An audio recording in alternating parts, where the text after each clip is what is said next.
सभी यहाँ गोस्वामी तुलसीदास जी के जन्मोत्सव के इस विशेष अवसर पर यहाँ एकत्रित हुए हैं और इसी उपलक्ष्य में आज यहाँ सुंदरकांड का पाठ रखा गया है।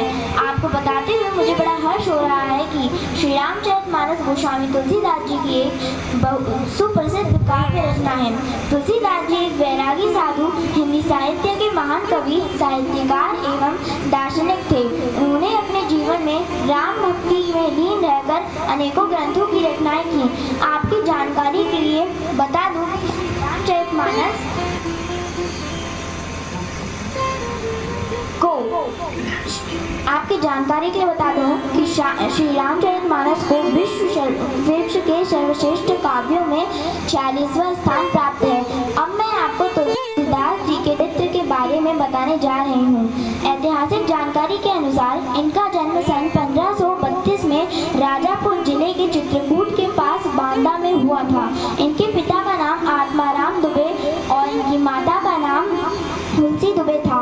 इनके जन्म की एक बात यह भी प्रसिद्ध है कि ये 12 महीने के जन्मे थे और जन्म के साथ ही इन्होंने राम नाम लेना शुरू कर दिया था, इसलिए बचपन में इनका नाम राम बोला पड़ गया। तुलसीदास जी ने अपनी शिक्षा नरहरि दास बाबा जी के आश्रम में 14 से 15 साल तक की उम्र में प्राप्त की। वहीं इनके गुरु ने इनका नाम राम बोला से तुलसीदास रखा। इसके बाद वे चित्रकूट वापस आकर राम कथा सुनाने लगे। इनका विवाह रत्नावली नाम की कन्या से हुआ। इनका एक पुत्र भी था जिसका नाम तारक था, लेकिन किसी कारणवश उसकी मृत्यु हो गई। तब से गोस्वामी जी किसी भी तरह का वियोग सहन नहीं कर सकते थे।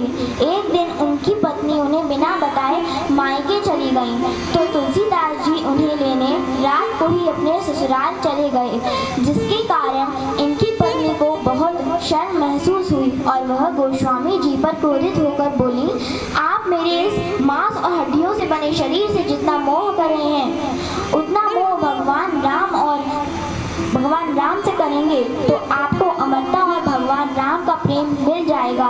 पत्नी की यह बात सुनकर तुलसीदास जी को इतनी चुभी कि वह घर छोड़कर तपस्वी हो गए। इस तरह वे 14 साल तक भ्रमण करते हुए अंत में वे वाराणसी पहुँचे, जहाँ उनकी भेंट श्री हनुमान जी से हुई, जो कि एक साधु के वेश में थे। वे भगवा वस्त्र पहने राम नाम जप रहे थे।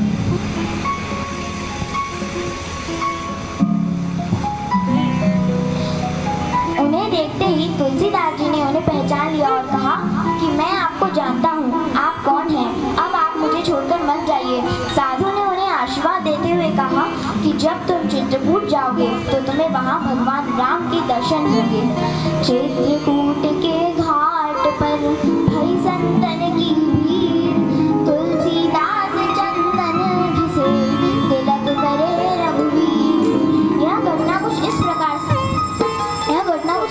से है कि जब तुलसीदास जी चित्रकूट में आश्रम बनाकर रहने लगे, तब एक दिन 2 राजकुमार तपस्वी के वेश में उनके आश्रम में आए, जिन्हें देखकर गोस्वामी जी ने उन्हें पहचान लिया। तब वे भगवान राम और उनके भाई लक्ष्मण हैं। तब भगवान राम ने तुलसीदास जी से चंदन के लेप का तिलक मांगा, जिस पर तुलसीदास जी ने भगवान राम के माथे पर तिलक किया और पैर छूकर आशीर्वाद लिया। तब से गोस्वामी जी ने अपने 112 वर्ष के जीवन काल में अनेकों काव्य रचनाएं की और अपने अंतिम समय में उन्होंने विनय पत्रिका लिखी, जिस पर स्वयं भगवान राम ने अपने हस्ताक्षर किए। और अब मैं अपनी वाणी को विराम देते हुए गोस्वामी तुलसीदास जी की एक सुप्रसिद्ध चौपाई सुनाऊंगी, जो कि आप सबने सुनी भी होगी।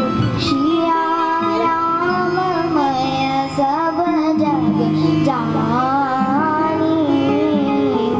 करहु प्रणाम जोरी जुग पानी।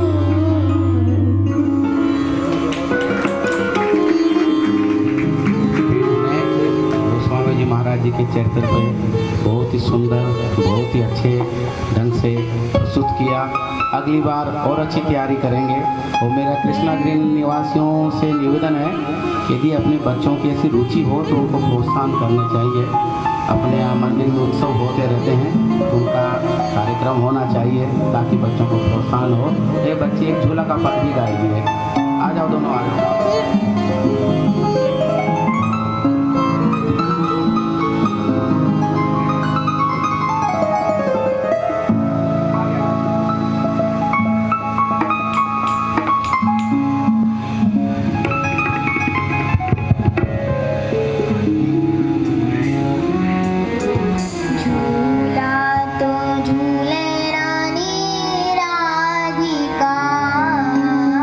झूला तो झूले रानी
गुड़िया के लिए एक बार जोर से ताली बजाने से सब लोग। वाह।